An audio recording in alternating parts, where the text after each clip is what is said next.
Hi, everyone. Thank you so much for getting up this morning and coming to join us at South by Southwest. We're really excited to be here. We'll get in with some introductions because coming up in just a few minutes, we are going to be talking to two of our panelists. They couldn't be here with us in the room today because they are living in space.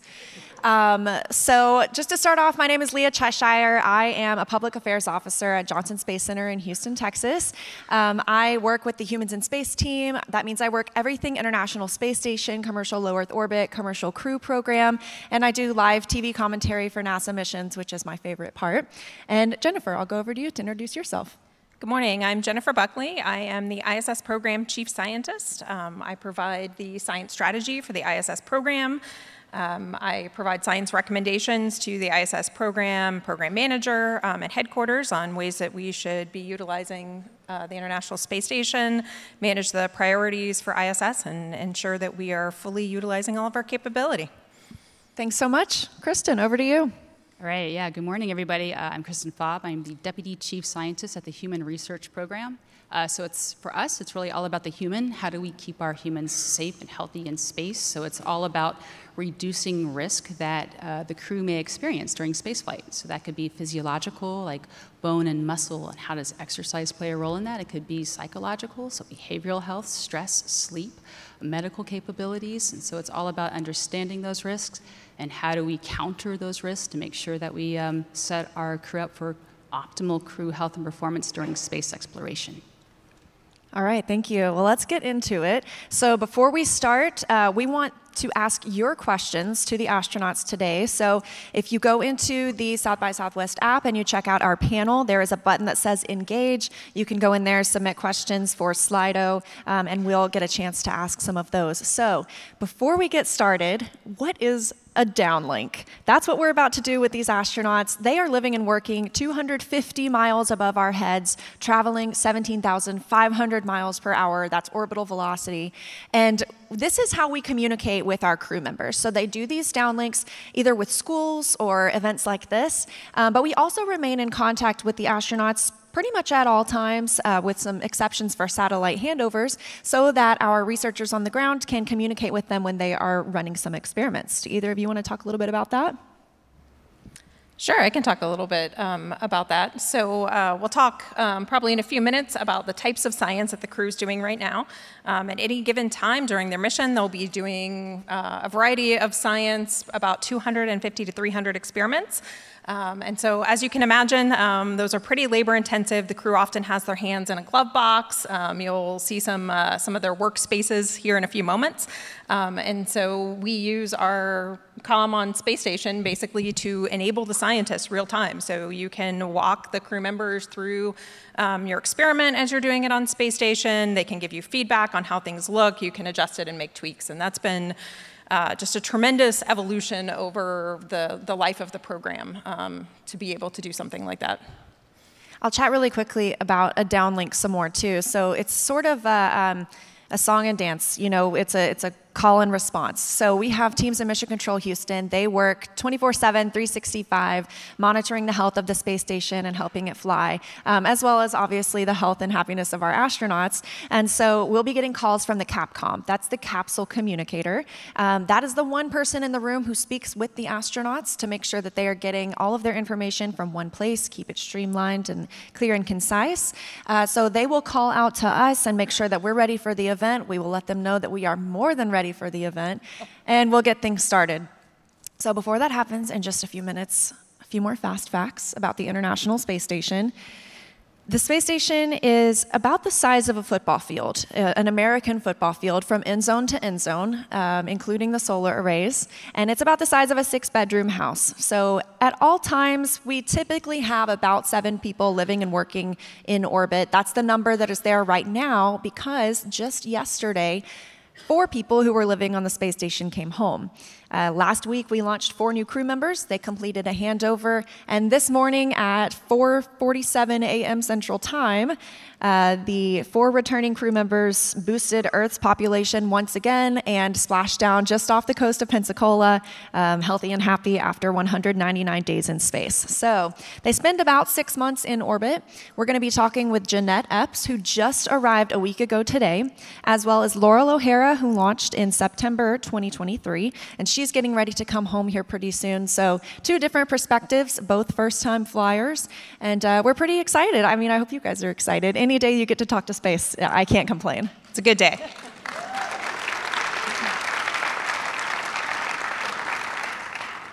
All right, so we should be getting that call from them in just seriously seconds now. But anything else anybody wanted to share about the International Space Station, about our work in orbit? Actually, I'm really excited. You were just mentioning the swap-off, so we were talking about Crew 8. And so we're really excited because we have some new countermeasures, and so we're thinking about space motion sickness. We're actually going to be testing how we can reduce space motion sickness, which is a big deal for some of our crews. So we're really excited to test some of these out. It's really because of the International Space Station that we can understand what's happening, these changes that really help us to come up with how do we get them so they're not feeling so woozy. And I'm seeing our astronauts, so I think we're about to get started. I'm going to stand by for those calls for Mission Control Houston.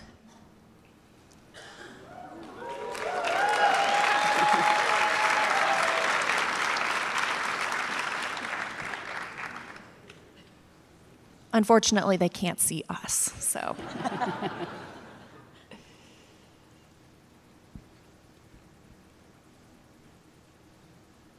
We can hear you, though. We have you loud and clear. Hi, Laurel. Hi, Janette. Thank you so much for joining us today, and welcome to South by Southwest. All right. Well, to get us started, Laurel, you've been up there for 6 months now. And Janette, you just arrived last week. How's it been for both of you getting started here? Well, it's funny. We're on opposite ends of our mission. And for me, it's just been an amazing 6 months up here. It's been especially fun having Crew 8 get here and get to relive my first couple weeks through their eyes on Space Station. Just, getting to do all the things we've been training to do for so many years, see Space Station in real life, see Earth from the cupola. It's just a bunch of amazing days and inspiring moments up here. And then I'll let Janette chime in as well. Well, I have to agree. It has been amazing to finally see this after so many years. And it has been a very big learning curve, learning how to move in space. Laurel's so calm. Every now and then you'll see me do that because I'm still getting used to how to operate in a zero-G environment. But it is a wonderful thing to see the Earth from this vantage point, to see the space station, to do the work that we've trained our whole lives to do. Awesome. Well, just to dive in, we have some questions here from the audience in the room. We'll start with this one. How has your perspective on our planet changed since you've been in space?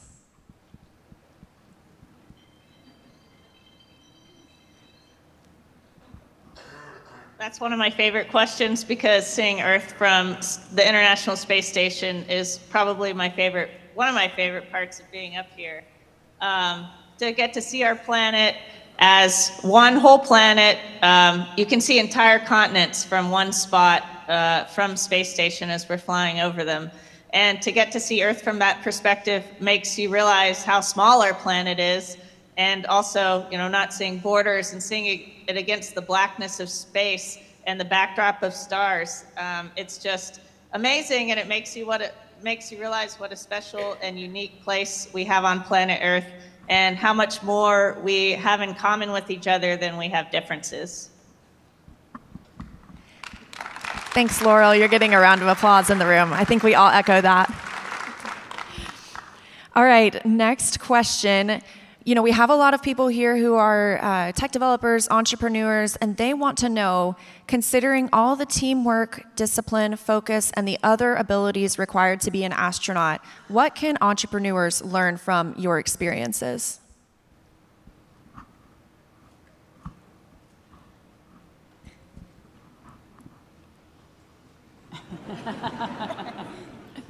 Well, I like to think that we're just a reminder that we do have to work together, build teams to be productive and perform at a really high level.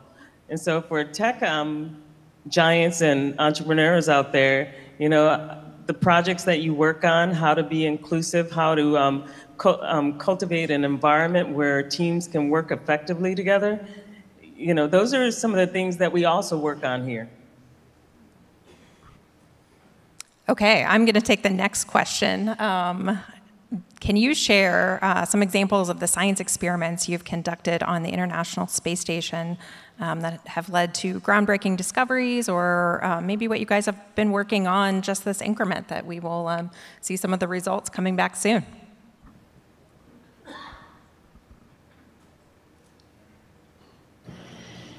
Yeah, it's been super fun up here getting to work on a wide array of science, everything from life sciences to material sciences, combustion experiments. We get to do a little bit of everything every day. Some of the stuff that we've had going on this week is an experiment called Flawless Space Fibers, where we are producing a higher quality optical fiber than we can on Earth, looking at the materials and processes for that production.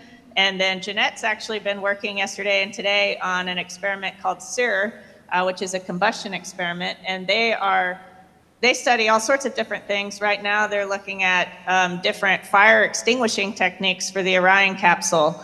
So different ways to put out flames in some of our exploration vehicles. So those are just two examples of the kind of work that we get to do up here. Actually, I'm loving this question. So this question is, my 13-year-old daughter asks, if you could upgrade your living and workspaces, what would you add? She would love to be a lunar architect in the future.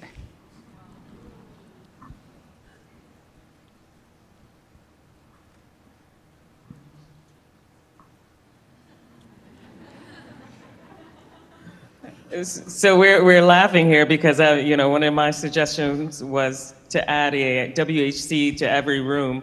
A WHC is a waste hygiene compartment. It's our toilet, but you know, we always ask for that in our houses too.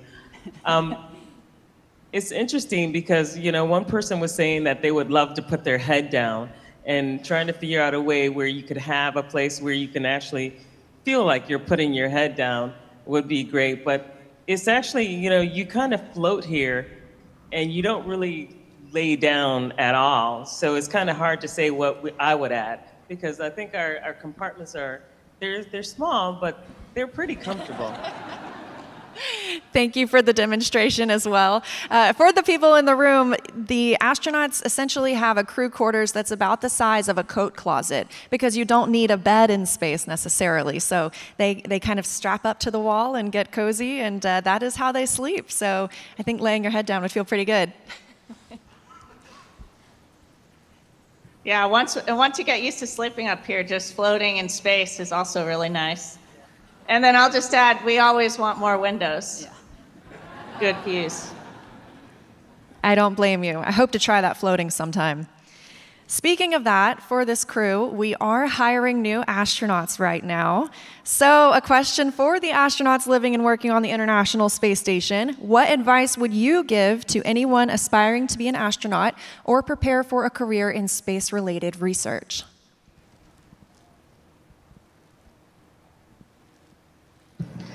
The first thing I would say is to follow your passions and interests. In doing so, and then also keep an open mind as you move forward and learn new things. Keep an eye out for opportunities, because at least for me, what I found, you know, I started off with a certain path in my head, but as I learned more and started studying different topics, you never know where your interests will lead you down really interesting career paths. The Earth is a fascinating place to explore. I have to echo exactly what Laurel said. You know, I would also add to that, you know, following your passion, you can never go wrong. No matter what you do in life, as long as you're passionate about it, you'll end up somewhere great. You never know where you'll end up. You may even end up on the space station. But, you know, the other thing also is being able to live with other people who aren't like you, who don't look like you, and to be in a team environment like this has been amazing. Since I've come on board last week, Laurel has been awesome in helping me get adapted to this environment. So it's been very interesting. Being flexible, adaptable, and a good crewmate is probably one of the most important things that you need to get here. But also you have to have a technical background. But I think having that mentality where you're gonna be a good crewmate and you're gonna help your crewmate adapt whatever they need and try to like reciprocate that, I think is very important in this kind of environment. All right, next question. Another one from the audience here. Is there a major challenge that you have had so far while in space?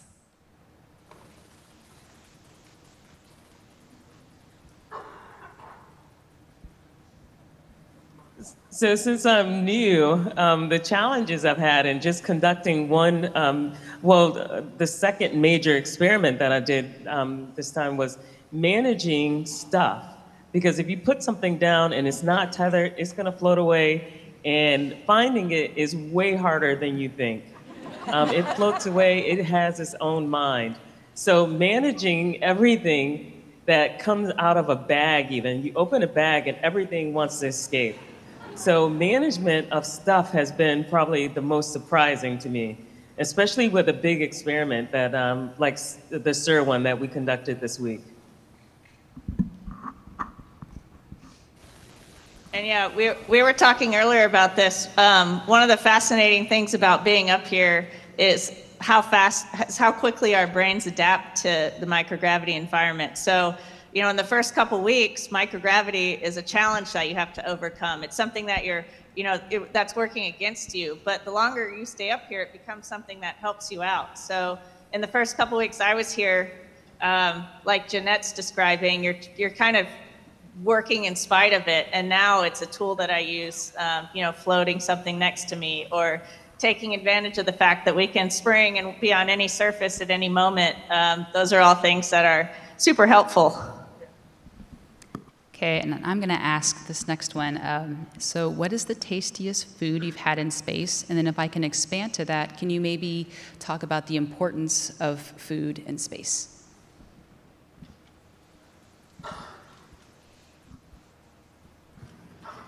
Yeah, I think food is something that's always important to people. It's definitely something that brings us together. It reflects our different cultures, and we all look forward to a good meal at the end of a long, hard work day. Some of my favorite foods, actually, interestingly, my favorite foods have changed a lot since I was up here. Things that I really liked when I first got on orbit, now I don't like them as much, and I like things that the first time I tried them when I got up here, I was like, no way, I don't like that. So it's been interesting just to see, over the course of the 6 months, and our relatively limited, but I think really good menu has changed. Well, I have to agree, like, for example, trying the Mexican scrambled eggs that we have here were not good for me, but Laurel loves them. Yeah. So I guess the tastiest food that I've had was I guess it was the curried vegetables that I really like, and along with the chicken fajitas. Chicken fajitas are pretty good here. Wow. Yeah, we do have taco nights up here, and those are always a favorite for everybody. Taco night in space. I'm there for it. Sure. So the next question, I think Kristen will appreciate from the Human Research Program. Someone is asking, what does your exercise routine look like in space? Great question. We're scheduled for 2.5 hours of exercise a day. And that usually includes an hour and a half of weightlifting on our weightlifting device, which is called ARED. Which is also in front of Cupola, so a space gym with amazing views. And then we also have a treadmill so we can run, and a stationary bicycle so we get to do cycling. And we'll usually alternate between running and cycling each day. Those are some of our favorite 2 hours, because in microgravity, it doesn't take a lot of energy to move your body around. Just with fingertip force, you can fly across the room. So exercise is really the only way we get to load our body up and actually feel tired. And so that's something I definitely miss up here. And so I really enjoy the exercise hours. Yeah, and it's one of the countermeasures that we use for our bones and our muscles as well. Like moving around here is really easy, like Laurel said. But if we don't exercise and when we get back to Earth, you know, we may have some muscle loss and maybe some bone density loss. So exercise is a must. Thank you both. I think we all have some experience with telework, so I like this next question. As the world's most remote workers, do you have any tips for, for how to work well with your team members and your teammates that are actually on Earth?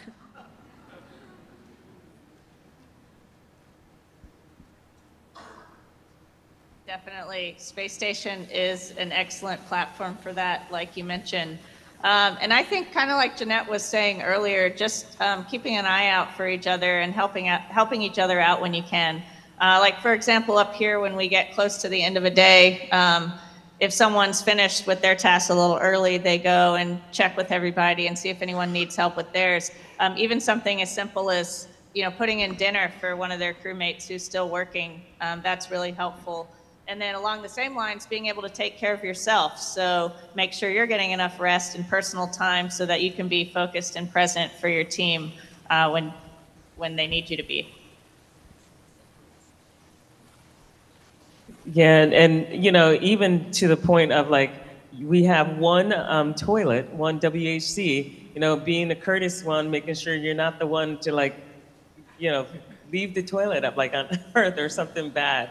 So, you know, just being a really good crewmate and just considering how you would feel if someone helped you and try to do that for your fellow crewmate. I'll tell you that Laurel has been extremely helpful in getting me through this week in a lot of little things that, you know, sometimes you don't think matter, but it goes a long way. So you guys have talked a lot about teamwork and working together. How do you celebrate things in space? So how do you celebrate holidays or maybe have that time together as a crew?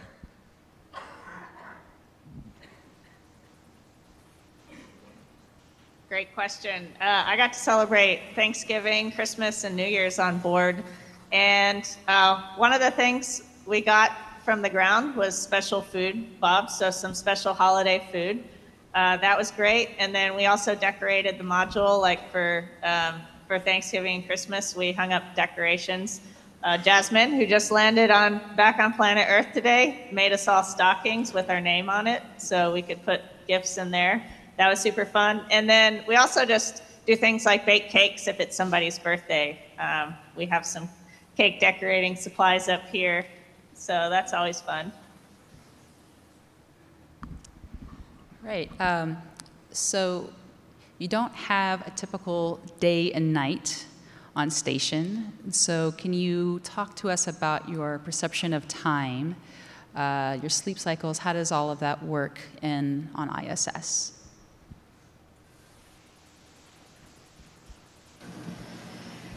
Time, to me, has been really funny on Space Station. Like you said, we don't have a sunset and a sunrise every day. We have 16. So in many senses, we get multiple days in one, and you just don't have the same light cues like you do on Earth. So it can be a real time warp up here. I'll start working on something and think a couple minutes has passed, and it'll be an hour or two. So time really flies. And then if I look at my entire mission, I will have spent 200 days in space by the time I go home.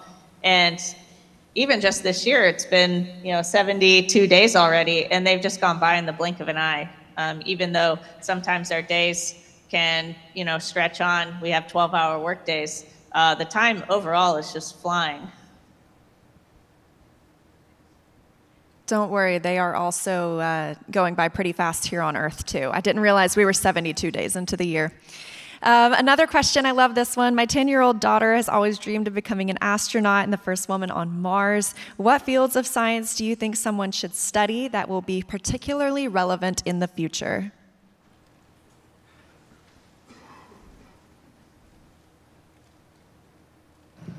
Well, it's interesting. I think Laurel alluded to following your passions earlier, and I have to agree.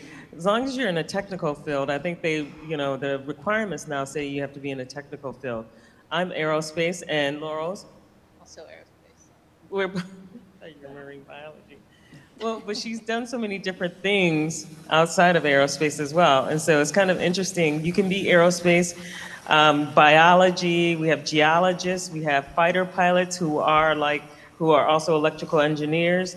We have medical doctors. So there's many different paths you can take.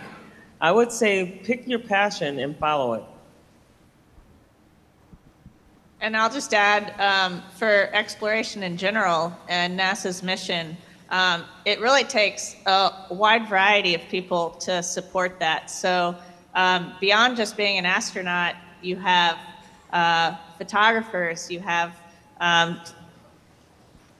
people in, yeah. Flight directors. Yeah, flight directors, flight controllers. We have publicists. We have graphic artists. We have, of course, a broad human resources support. So pretty much any job that people are doing in a small town, people are doing at NASA. And so if you want to be involved in exploration, there's a lot of different ways to do that. Thank you both so much. I know that we are running out of time with you two today. We'll let you get back to your hard work aboard the space station. So thank you again, Janette. We can't wait to see everything you do over the next 6 months. And Laurel, we can't wait to welcome you home to Earth in just a few weeks.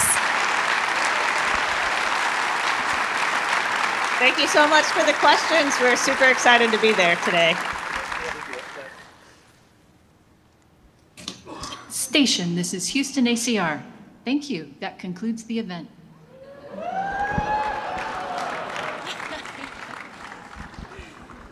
That never gets old. No, I was going to say the same thing. That's still cool.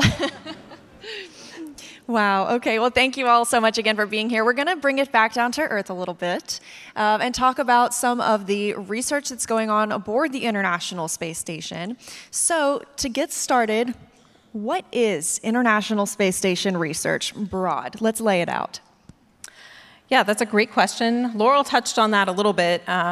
We have a huge diversity in the type of research that we do on Space Station. And that has grown a lot over the years from when we started early days to what we are doing now.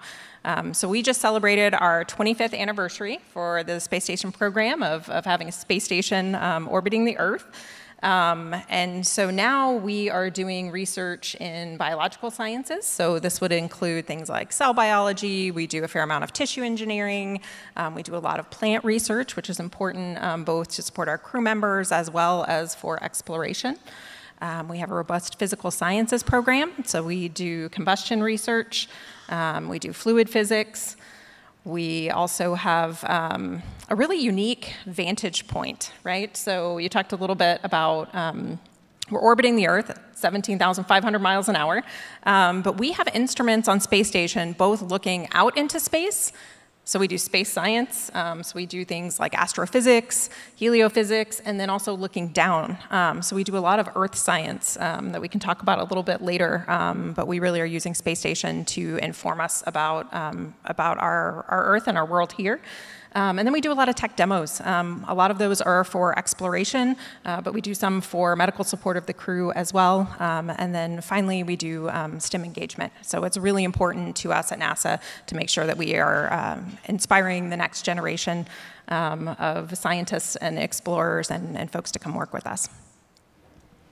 Maybe if I expand on that a little bit, there were some great examples that we had from our astronauts about the importance of exercise. And so, you know, they have all of these technologies up on station now. So they have the treadmill, they have a way that they can cycle, they have a weightlifting machine, essentially. So like they can get strong, they can keep their strength, their muscle mass, keep their bone mineral density up.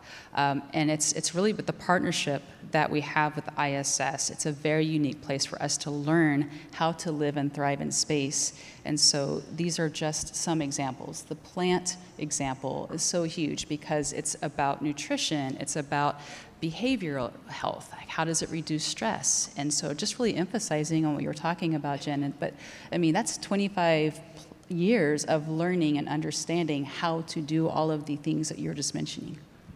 Yeah, I think that's a good point. A couple of things I want to pull from that. One is the 25 years. So for 23 of those years, we have had somebody living in space at all times. So if you are under 23, the entire population of Earth has never been totally on Earth. You've always had somebody living in space during your lifetime. I think that's cool. Another thing you talked about is how important the space station is on helping us learn to live and work in space.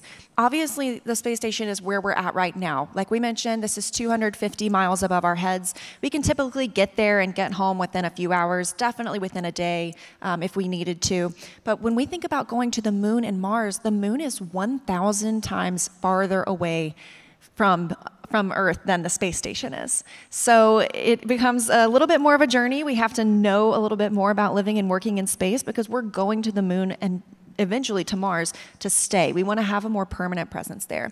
So how is space station research preparing us for those future missions to the moon and Mars?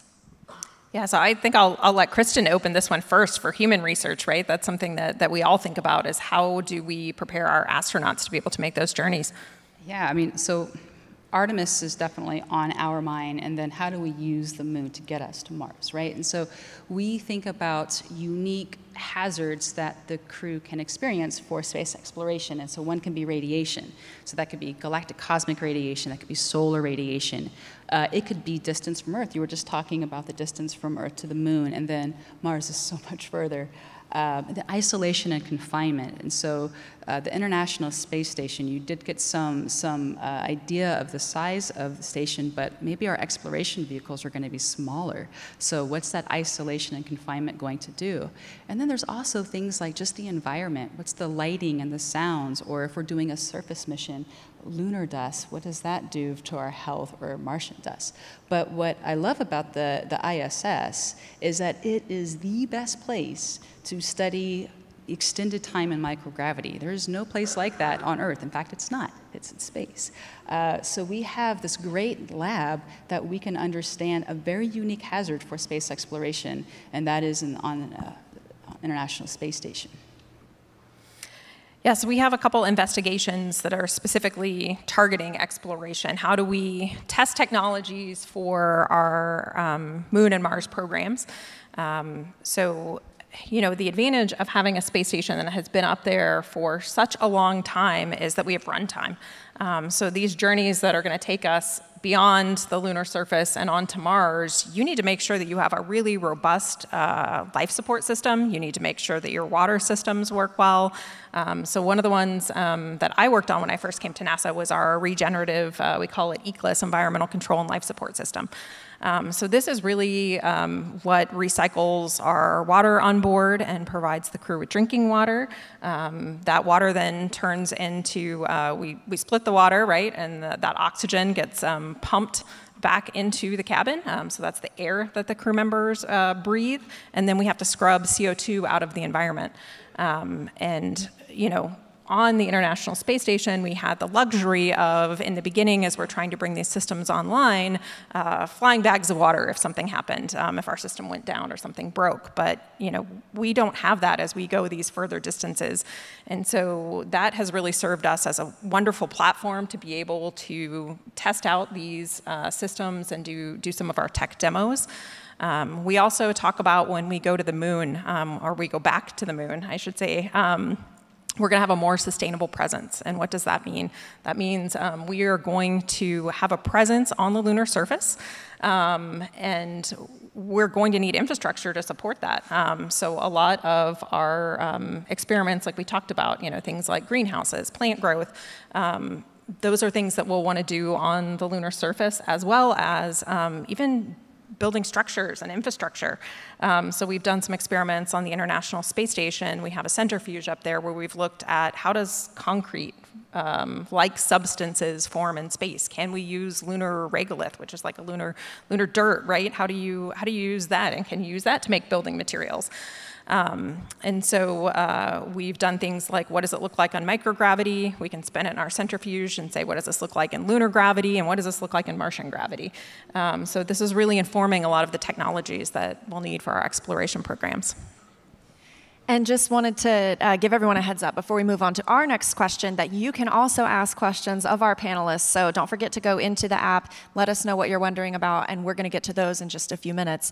But to bring it back home and make it a little more relatable, I think, how does what we're doing on the International Space Station through this research benefit life on Earth for all of us?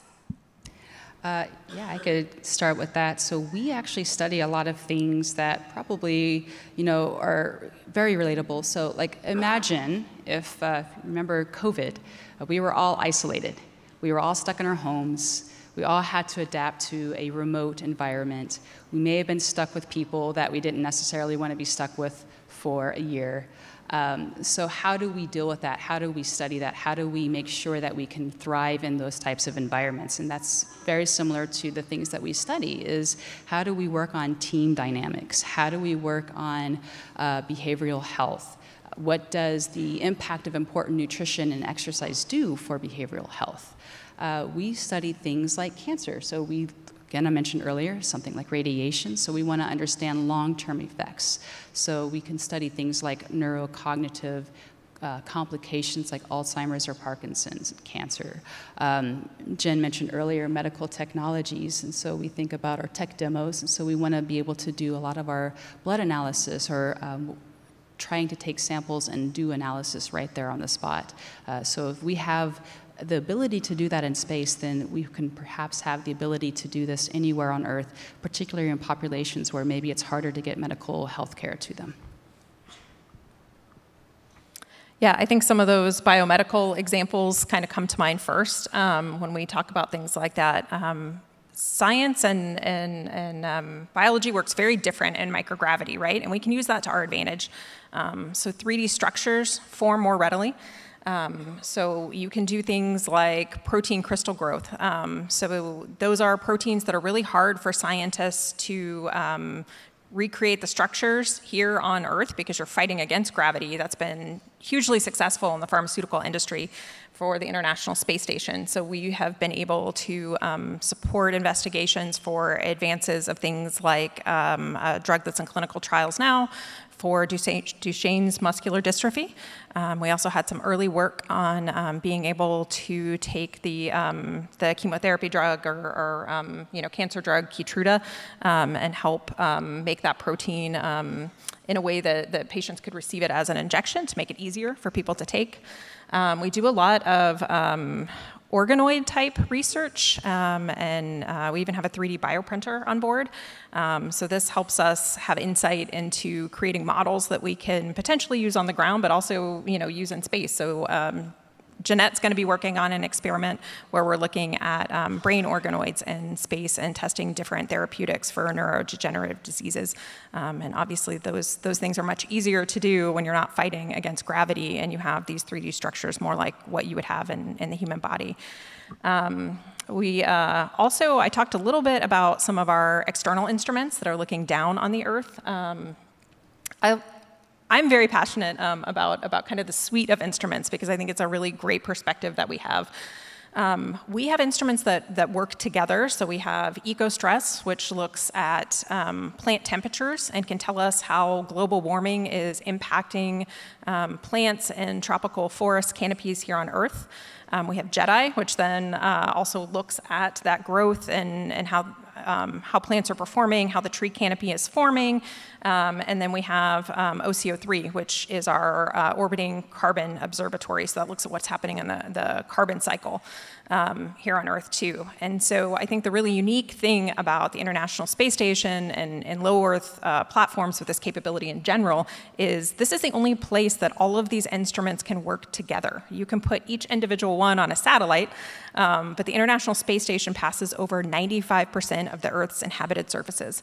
So now you stack these all on the same platform, on the same orbit, where they have power, they have data, they have thermal cooling, and you can really get a powerful picture of what's happening globally, and that can inform a lot of our policy decisions and help us decide what we want to do going forward. For me, I'm passionate about NASA spinoffs, which is an entirely separate thing. So the work has been done, and then people on Earth can take it and say, how can we use this to advance something else. And that could be a product.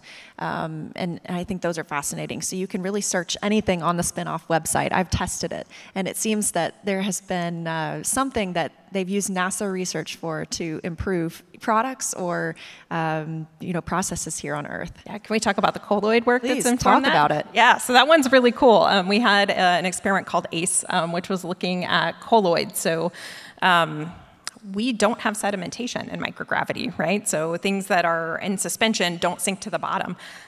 So they were looking at colloids, these particles that are suspended in fluids in microgravity to figure out how you can improve things for medication or even like household products, right? How do you improve the shelf stability of these types of solutions? And Procter & Gamble actually has 3 patents now off of work that they've done on the space station looking at these types of things. So that's a great example, Leah. I love it. All right, we're going to get into some questions from our friends in the audience. Let's see.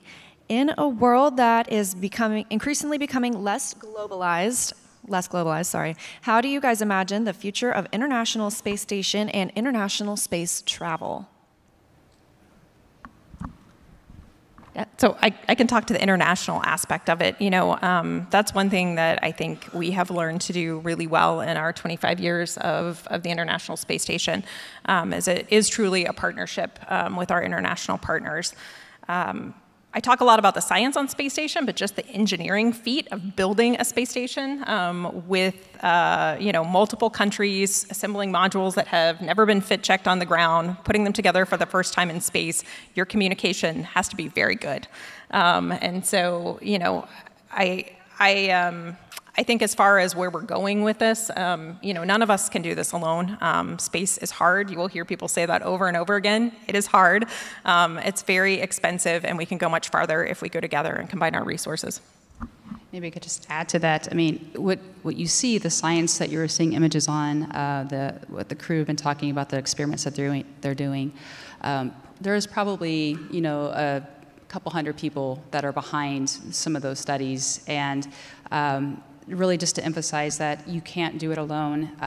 For our program, just as well as yours, or even across the agency, those international partnerships in general, are crucial for us because people will have unique perspectives based on your culture, based on where you come from. And so having that new perspective, that diverse perspective, really helps us to make sure that we're getting the best type of equipment, the best type of science, the best type of questions that set us up for some of these successful missions. And so just really emphasizing on everything what Jen said there. And I think I can touch on, too, the future of the International Space Station and space travel. We can't have the space station forever, unfortunately. And so we are already working on what that looks like to maintain our human presence in low Earth orbit. So we're working with private companies that are building their own private space stations. And eventually, NASA wants to be one of many customers to these. And we are already seeing, we are launching astronauts on private spacecraft owned by private companies. And we are one of many customers for those. So that allows us to take what we've been putting our efforts and our resources to on the International Space Station and start looking out further into space and start planning for the Artemis generation and our trips to the moon. So that's a little bit about the future of the space station and space travel in general. Yeah, I think that's a great point, Leah. The International Space Station is approved and funded to operate until 2030. We know structurally it can continue on perhaps beyond that. But NASA's mission really is to start partnering with some of these commercial companies that are looking at building commercial LEO destinations. So you'll hear us talk about CLDs. That's the next low Earth orbit generation, or generation of space stations. And that will really allow us to look at stepping out into the solar system and focusing on exploration. I like this question. How are experiments and knowledge shared between teams from different countries? Is there a global idea of who wants to work on what? And are there shared teams? And are there project leaders? Well, I'll take a start at that, and then I'm sure that Jen can expand to the science and overall. But so we do have databases that are available to our researchers. And so if we do experiments or if we have crew samples, we do experiments on those crew samples, we do try to have those databases available so that a researcher could come in and request certain types of data, give an example or what their study is, and then request the type of data that they need to do their studies. So that is for domestic as an example of how to share data. Now, as we're talking about the international partnerships, this is actually things that we are working on right now. We are understanding that we are now in this data age where we can do big data, we can do these complex algorithms, machine learning, AI. How do we work together? What's the guidance? What's the policies of what we need to do, like to protect our astronauts, the data from the crew, but also to make sure that we have the right type of availability in this world. So we're working on right now our how we do our data sharing across both commercial and international partnerships. How do we navigate through that? It's complex, but that's something that we think is very important and we're actively working on. Oh, go ahead. I was just going to move on to the next question, but if you want to add something. No, I was just going to talk about the international partner aspect. I think they talked about, different contributions or strengths, right? And Kristen touched on a little bit earlier. Each country has their strength, right? So, one example that always comes to mind is, on the space shuttle, right? We had the robotic arm was built by Canada, right? So when you go to build an international space station, Canada is one of your partners. Guess who built our arm, right? So everyone has things that they bring to the table that they are very strong in, both nationally, right? That they contribute to our different programs. All right, here's another one. Is there always a doctor in the crew or someone with medical training? So we have, it depends on the crew, right? But we also have what we call flight doctors, so that each crew member will have assigned a flight doc, is what we call them, and they work with the crew on all medical conditions or needs or questions that they may have.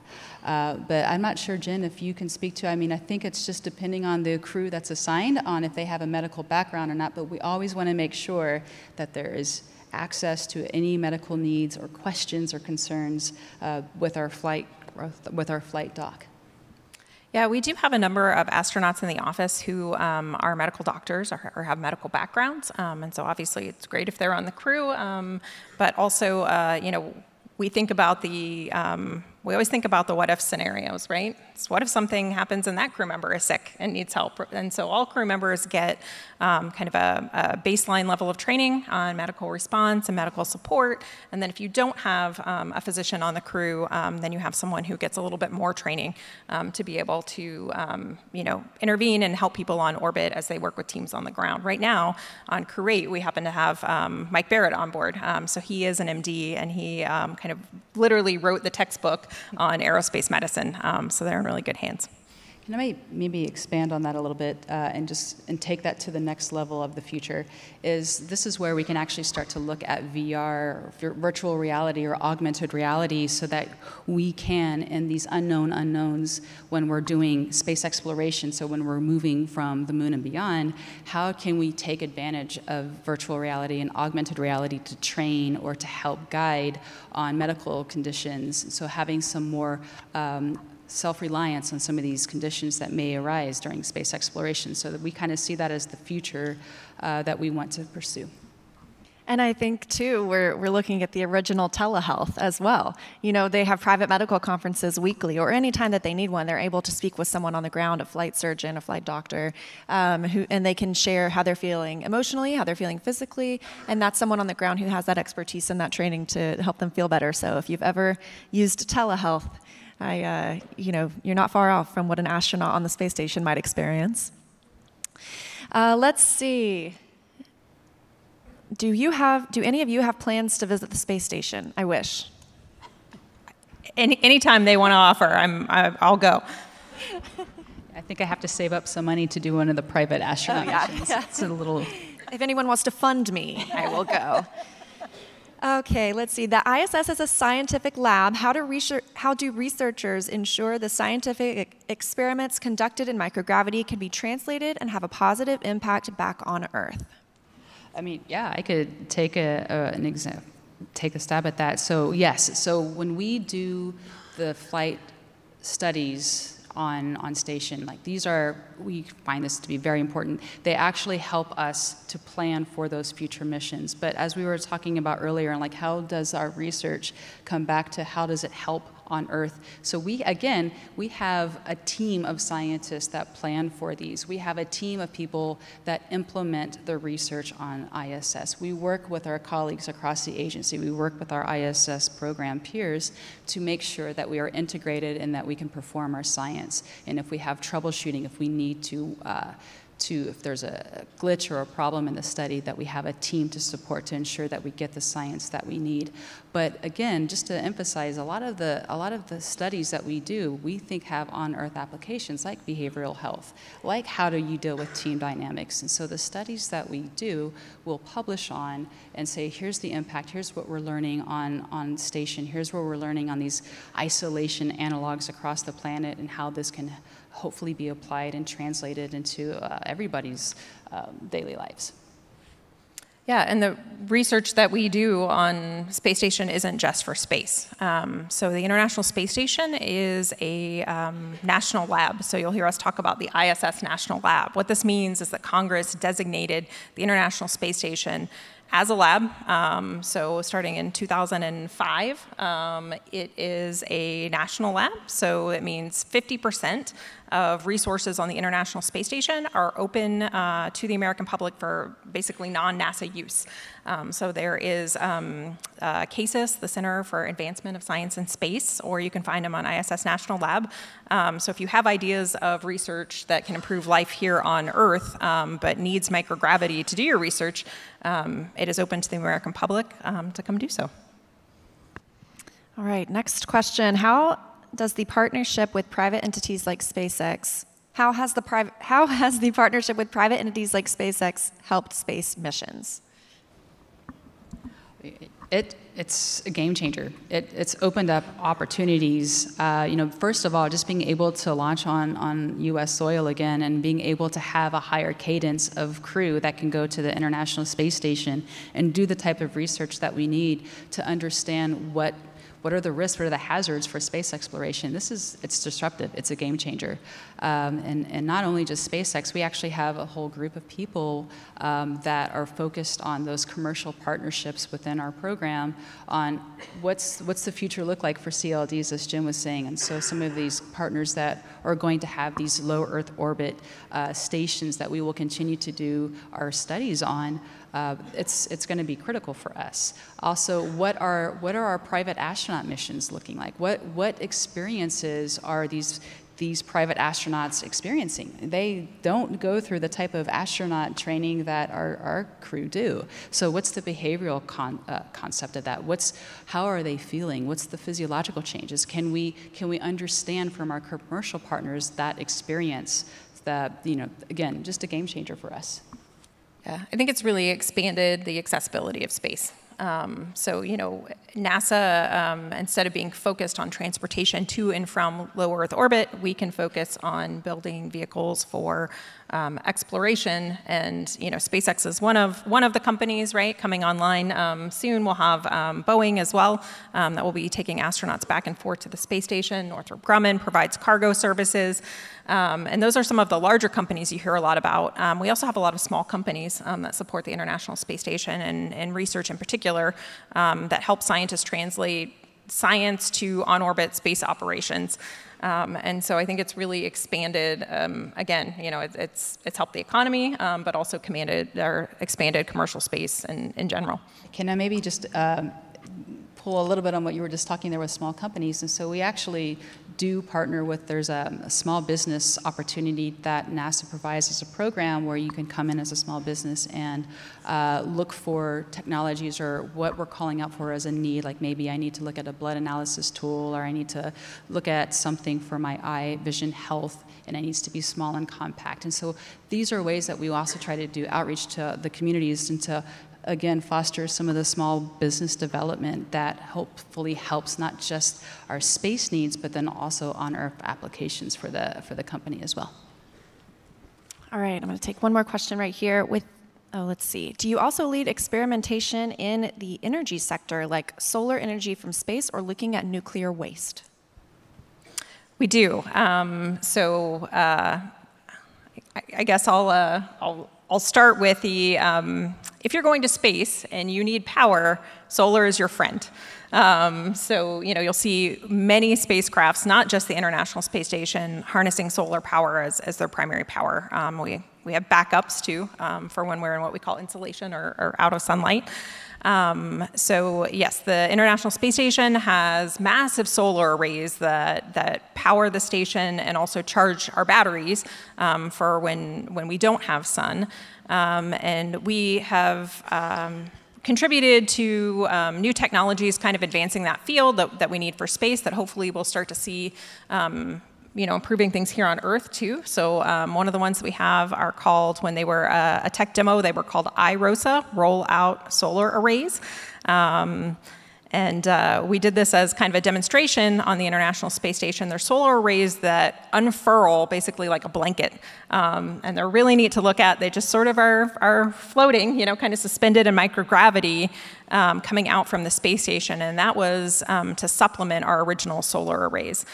Those worked so well as a tech demo that as a program we have adopted them. So now we dropped the investigational I, and we call them our ROSA, rollout solar arrays. And so we're replacing and kind of upgrading our power systems on space station based on that. We also, next week, are launching SpaceX 30 mission. So this is a cargo flight packed full of science. And we have an investigation on that flight, which is looking at basically improving solar cells. So this is one of our EPS core investigations coming out of the educational department, and it's from a university. So we're looking forward to seeing how that research comes out. I love what Jen is highlighting here, because it's also about material science and moving material science forward too. And so all of these examples that you've just listed, Jen, like this is another way of moving really moving the needle forward for material science, so that you can do these types of things on Earth as well. So thanks for that example. I think it was a really cool one. Yeah, we didn't talk much about material science, but if you really want to test out the robustness of your materials, putting it in space where it's exposed to extreme temperatures, atomic oxygen, as well as micrometeoroid debris, you basically get these debris hits on the surface, are a really good way, both on small and large scale, to test out how robust your materials are. So we have talked a lot about a lot of different types of research today, a lot of different opportunities. So I want to bring it all home and ask, how can someone who's interested get their research or their work and work with the space station? So from our human research program, that we do solicit for grants. And so if you're a scientist, if you're a researcher, just look. And we have grant opportunities where you can apply for a grant. We also, again, I mentioned earlier, we partner with the SBIR program at NASA, and SBIR is really about small businesses, technologies. We also have what we call ground analogs, and these ground analogs actually will mimic a component of spaceflight. And so if you think about Antarctica and isolation and confinement as an example of a ground analog, and so sometimes, and I think right now we even have open calls for recruitment for ground analogs. And so if you want to experience components of what it's like to be in space or be an astronaut, that's a great opportunity. We also partner with something called TRISH. It's a Translational Research Institute out at Baylor College of Medicine. They do a lot of kind of disruptive, outside-the-box thinking on technologies and research as well, and so they will also have solicitations for science and technology development too. And on the NASA side, we have a basically announcement of opportunities or a kind of centralized repository of where you can submit grants for NASA-funded research. So we'll leave you guys with a QR code at the end that has a link to that. We love acronyms, so it's called INSPIRES. We also have the ISS National Lab, which I mentioned earlier, which is open not just through the NASA funding and kind of NASA pathway, but to give everyone in the United States an opportunity to fly research in space. I think we have a QR code that'll come up soon that'll have a link to a lot of these different places if you're interested in working with us. And of course, if you just want to learn more about NASA and get more engaged with NASA in general, we are all over social media, and it's amazing content. And you can actually see the International Space Station with your naked eye. It is the second brightest object in the night sky. You can't miss it. When you see it, you know that's it. It's called the Spot the Station app. It'll tell you when it's going to fly over your area, and it is really inspiring to look up and know that there are people working to benefit life on Earth. So everything that we've talked about, you should be able to find a link or something similar on that QR code. And I just want to thank both of our panelists for being here today, both of our astronauts for joining us today. It's a little bit of girl power for Women's History Month. So thank you all for being here. We really appreciate it.